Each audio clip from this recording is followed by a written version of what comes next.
Okay, so we have the new Blood on the Clocktower release called the Carousel, which you can see here. This is all of the released experimental characters. It is not technically an expansion because they're all still experimental characters, but we got this thing shipped. It took like a month to get here, but I am so glad it's here because I am not somebody who uses the app and like online and stuff. I like to play in person. So I'm glad to finally have these tokens. So we got these 3 boxes here. Number 1, number 2, and number 3. And then we also have all of the tokens themselves that still need to be punched out. So none of these boxes have anything in them yet, but we have the reminders, townsfolk, outsiders, minions, demons, evil insider, or evil reminders for all 3 of these. And I think you can also just order these boxes if you want to. Now, the best part, the actual tokens. And then we're going to see if we can actually fit this into the box itself. I can already feel the nice new felt. Bum, bum, bum, bum.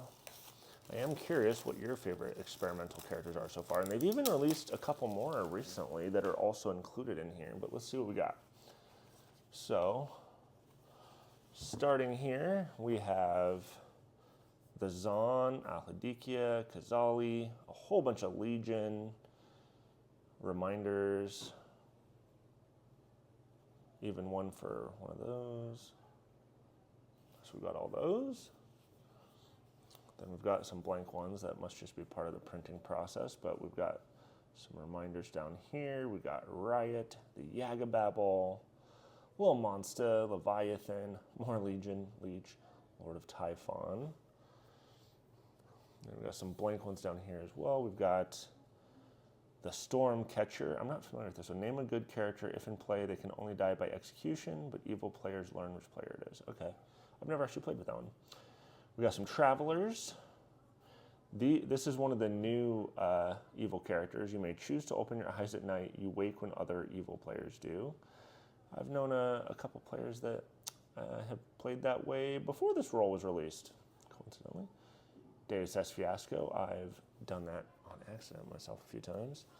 All right, we've got the Acrobat, Alchemist, Alcihir, Amnesiac, Bounty Hunter, blah, blah, blah. The Atheist, Hoof, Cannibal, Choir Boy, Cult Leader, Engineer, Fisherman, bunch of reminders. Bunch more good characters, General, Huntsman, High Priestess, King, Night Watchman, Magician, Lycanthrope Knight, Noble, Pixie, Poppy Grower, Preacher, Shugenja. I always forget how many reminders there are. The Steward, 3 Village Idiots, Heretic, Golem, blah, blah, blah. Plague Doctor, I like the Plague Doctor. The Politician is great, Puzzle Master, Snitch. These are some of the ones I've played with at other people's houses. And then lastly, we've got the Zealot, the Boom Dandy. Love the Boom Dandy. Oh, this one's falling out. The Marionette, Fearmonger, blah, blah, blah, blah, blah. All right, so let's go ahead and pop these out.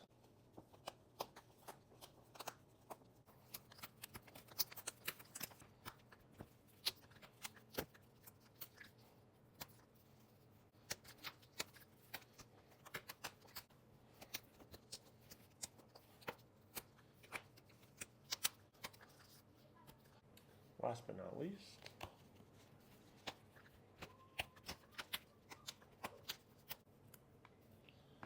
all right, so now we've got this mess.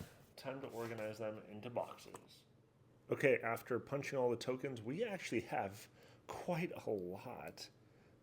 Like, that's like, I think that maybe even more than the base game, but I'm not sure. But that's going to take a lot of organization, so here we go. Okay, so I got all 3 boxes totally filled. I basically just tried to distribute them where there would be an even amount of reminders for the good and evil, and that they looked somewhat even. It took me a while to do all this.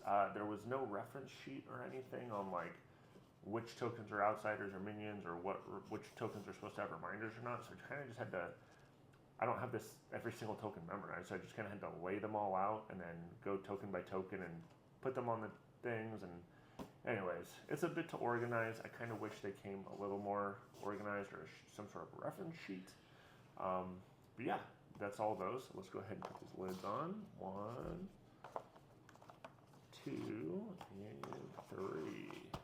Now, as far as fitting these into here, I'm gonna have to do some adjusting because I have a bunch of different upgrades and stuff. So I'm gonna do some finagling and see what I can do. Okay, sorry for the bad audio right now. I was putting everything away and then I realized I could almost fit everything where there's only lid lift on one side.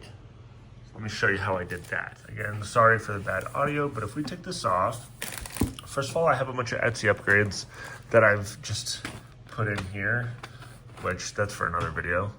But on top here, I have the main rule book, as well as these other rule books. Then I have my tokens here. This has like the night reminders and some of those base games components. We have all the scripts right here that I've made a little space for. We've got the night orders and all that stuff. Then we've got this. We've got our Trouble Brewing right here, but it could be any box. We've got this thing. Then what I did was I laid those 3 flat, then I laid those 2 flat, and it left me room for one to be kind of vertical right here. And underneath all that, I have that main board. So main board that kind of fits the whole size of the box. 3, 4, 5 more boxes. One kind of vertically sideways. Then this one goes right there. Then we got the Trouble Brewing right here. Then we've got our thing that holds the Grim right there. Then we got our night order. Then we have our scripts. Okay, kind of however you want to do that. Then our tokens and stuff, kind of laying as flat as possible. Then we have all of our rule books that go on top. And I think the only reason there's lid lift is because of this little portion right here where it's overlapping this. But there's no real way to avoid that, because if I make this vertical where it fits, then there's major lid lift. If it wasn't for that, this whole thing would fit. So do with that what you will. That's the best I can do. Not bad.